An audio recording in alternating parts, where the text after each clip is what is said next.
Fall is in the air everywhere I look around. Oh, yeah, fall is in the air.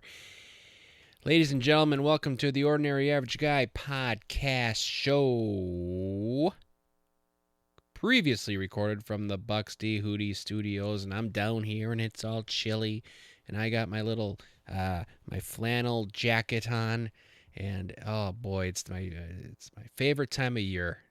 My favorite time of year, and I'm pretty GD excited about it. I believe this is episode number 16. Episode number 16, I believe. I could have looked that up before I pressed record, and I chose not to. But anyway, if this podcast if this podcast is 16, it's old enough to drive in podcast years. That was a joke I was trying to come up with, and it really didn't come out that right. So I apologize about that. Last week I kind of hinted at what this week's podcast was going to be about. It's going to be about budgets. It's going to be about money management. I feel very like Dave Ramsey, if you will. I have a pen in my hand, and I'm talking. I have my notebook here, and I actually did research, and I took notes. And I'm very excited to share with you some ideas, some things that I do personally that have seemed to work very well over the last couple of years. And I don't know. I don't know how this episode's going to go, because last time I did an episode like this, I was real excited about it, sharing with you some things that have worked for me with my lawn. And I got a lot of feedback about how that was such a terrible episode, and was quite boring. So hopefully this episode won't be that bad, because again, I'm quite excited about it. I'm also gonna get real. I am gonna get real later on. I'm going to I have some notes here. We all know the presidential election's coming up. Maybe you don't know that. Maybe you don't know that there's a presidential election coming up, which, if you don't know that, I'm very jealous of you. But I wrote down some things here because I want to ask them on the show, and I'm curious if there is somebody listening, if you could answer my questions. And they're not supposed to be smart-ass questions. They're legit questions, because I'm trying to figure out who is going to receive the vote from J-Kenn. I would think you probably all know I'm probably leaning one way, but I don't know. I'm not one way or the other. I really, truly am not. As a matter of fact, well, we'll talk about that later. But before we get to all of that, I need to tell you something. I am one proud dad. One proud dad. This weekend, my boy, MJ, he has been on the podcast before, has learned to ride his bike with no training wheels. And I'm going to be honest with you. That, as a dad, seeing him ride up and down that trail with no training wheels was one of the proudest moments of my life. And I couldn't wait to get onto this podcast for the tens and tens of you that listen to this and share with you how excited I am for my little guy. He's riding his bike. So we today's Monday. I'm recording this on Monday at 9:49. So I'm again, for you, I'm missing out on Monday Night Raw. And Monday Night Football. But I'm recording this on Monday. Yesterday, Sunday, he was riding his bike, and he saw a friend of his riding his bike without no training wheels. He's like, "Hey, can I try?" And he jumped on it. I helped him out a little bit. He was kind of wobbly there for a while, and then all of a sudden he just picked it up, and I was incredibly, well, I've said it, I was proud. Not only proud that he did it, but I was actually also very, I'll say kind of surprised that he picked it up so quick. so quickly. And you can just see like his self-confidence is just like on another planet right now. He's riding his bike. And then last night we went for a bike ride. Tonight we went for another bike ride, and he's riding his bike like a champ. And I don't know, proud dad. Wanted to share that with you guys. Um, so now he's tying his shoes. He's riding his bike. Kid's in kindergarten, and he's like learning how to read already in kindergarten, which is kind of crazy because I remember when I was in kindergarten, I was just, I mean, it was just like you just played. I think we even had like a nap time in kindergarten. I mean, it was not like the today. They really are teaching these kids young, which I'm kind of 50-50 on. It's like, Jesus Christ, they're kids. Let them be kids. They have their whole life to be miserable and learn. But why teach them so young? But at the same time, you can just see how excited he is when he, sounds out a word or something. You can just see the big smile on his face. So that's pretty cool. And what I try to do as a dad, I always say like, oh, reading's cool. Like you're going to want to read. Reading's so much fun because I'm hoping, because when I was a kid, I thought reading was kind of lame. I never read anything. I was in my 20s before I read my first book cover to cover. I never read a book cover to cover until I was in my 20s.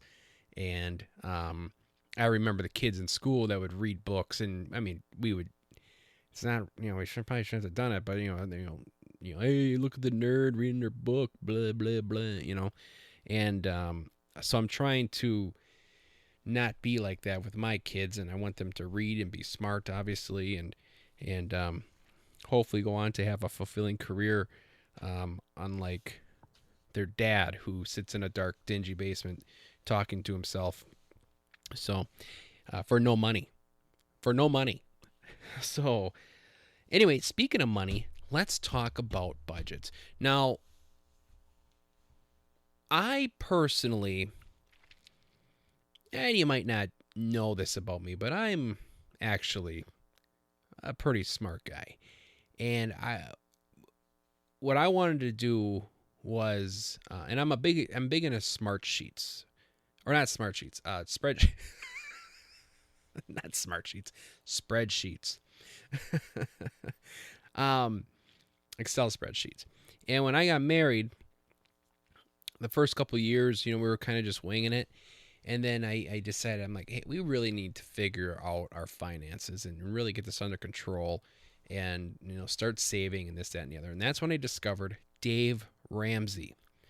Now, the thing about Dave Ramsey is I like, I'm not going to sit here and tell you that I'm a huge Dave, like I don't do everything that Dave Ramsey does, but I did like the first 5 steps here. And now I'm kind of at like, and I not all the steps I did 100%, but I did follow it, and I was very happy. And now we're not rich by any means. I mean, I'm an ordinary average guy. We're not rich, but I will say, I don't want this to come off the wrong way, but I do say I think we are living comfortable because, for example, we don't have like debt, right? We don't have debt. So that's what I wanted to talk to you about, especially nowadays with how crazy expensive everything is. Maybe this is a good time to sit back and like look at your finances and look at your budget. Do you even have a budget? That's number one. So before I even get into these baby steps things and then my little take on them, I want to talk about a budget. First things first, get yourself on your computer. Open up Excel and start putting a budget together. What is your income every month, right? How much do you make? How much do you take home? Then figure out to yourself, okay, what do I need in life? What do you need? Obviously, probably first and foremost is, kind of maybe tied is food and shelter, right? Food and shelter, number 1 and number 2. So you sit back and you really think about yourself, like, how much money do I really truly need for groceries? How much money do I truly need for groceries? And that's what I did, right? So I know how much my mortgage is every month. Boom. I set that aside. For the sake of argument, let's say my monthly income is uh, 4,000. That should be an easy number. $4,000. So $4,000. And I don't want to say a number too high because I think you guys might think like, geez, that son of a bitch actually makes that kind of money. But 4,000, it's kind of, I think that's, 4 times 12, that's a $48,000 year income. I would say that's maybe what people make, the average person maybe. So $4,000. All right. So every single month you do some math. Now you have to sit down and think about this, but let's say you need $1,000 for a mortgage. Okay. So you take that $1,000, it's set aside. Now you got $3,000. Figure out your food. Okay. I need $700 for groceries. Now you might be thinking, geez, J-Kenn, I don't know if I can afford it, but let me look at your pantry once. This is where I'm gonna get a little Dave Ramsey on you. Look at your pantry. How much shit do you have in your pantry that you probably don't need? You know what I'm saying? Do you need the Oreos? And I'm not saying that from a health standpoint. I'm just saying, like, do you really truly need them? Like when I lived on my own, I lived on chicken breast. And that's why I was probably in the best shape of my life, because every night I had a chicken breast. Chicken breast, chicken breast, chicken breast, chicken breast. Did it get sickening? Yes. But hey, that's what I had to do. Chicken breast and frozen pizzas. That's all I did, man. And I was in fantastic shape.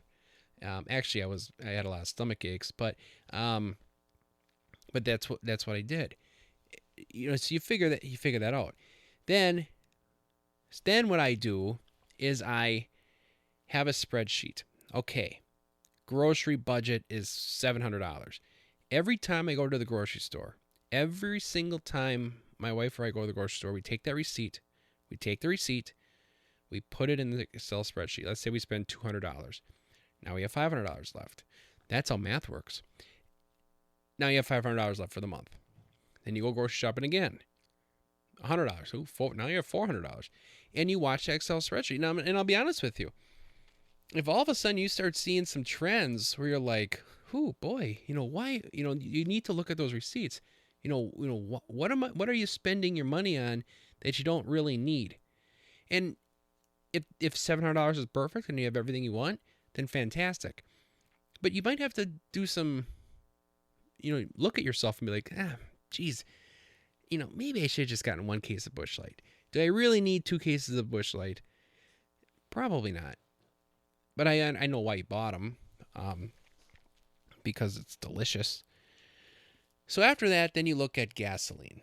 And what we did to truly, and this is legit, and I'm saying, I'm not telling you this is going to be easy, but if you want to get by, because I don't know, man, whether Kamala wins or President Trump wins, or former President Trump, at the end of the day, dude, I think things are just going to stay expensive. I think they're just, I think it is what it is. Truly. I don't know if anything's really going to change at all, but so you might just have to like look at what you're doing. One time I was thinking about this, like, never mind. I was going to say like, when I hear about like mom and dad talking, like they literally were living on like hardly any money at all. But like they made it by. Like my dad, it was like one of 10 kids. My mom was one of 4, both farmers.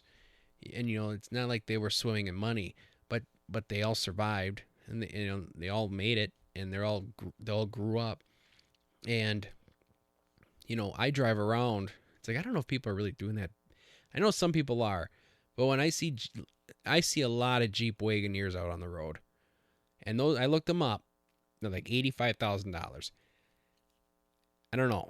It's hard to say that people are suffering too much when you see a lot of shit like that. But I know people are. And I'm not gonna downplay that. That's why I'm doing this episode. To help the ordinary average person out.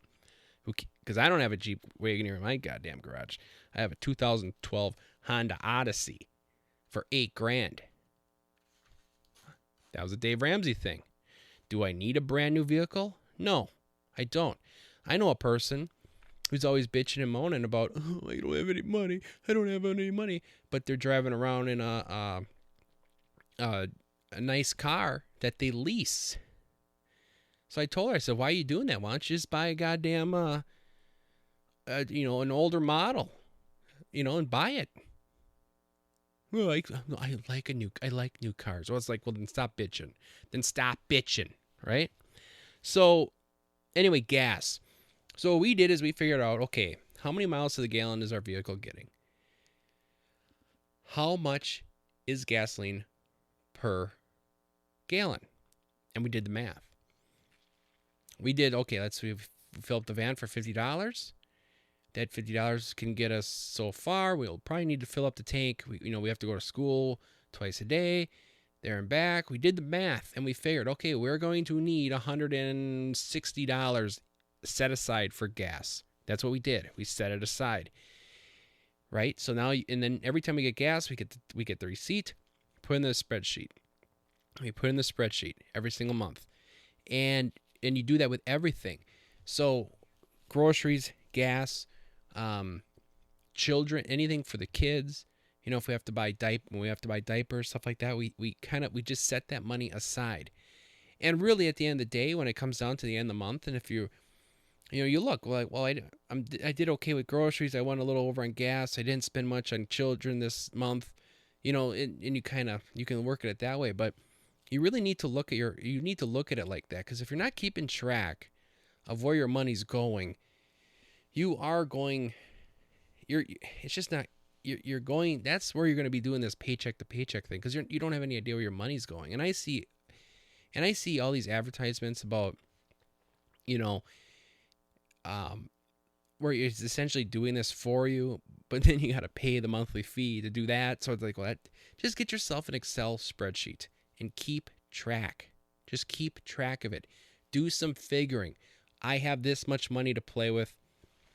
And then another thing, right? So I have an entertainment spreadsheet.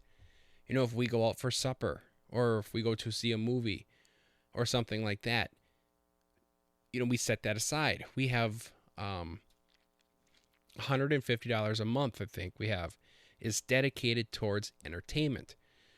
So, and we don't go out to eat every week, maybe twice a month. And that's the $150 basically. So, you have to, you just gotta follow the spreadsheet, man. And you gotta keep track of your money, because if you don't, you will be hurting,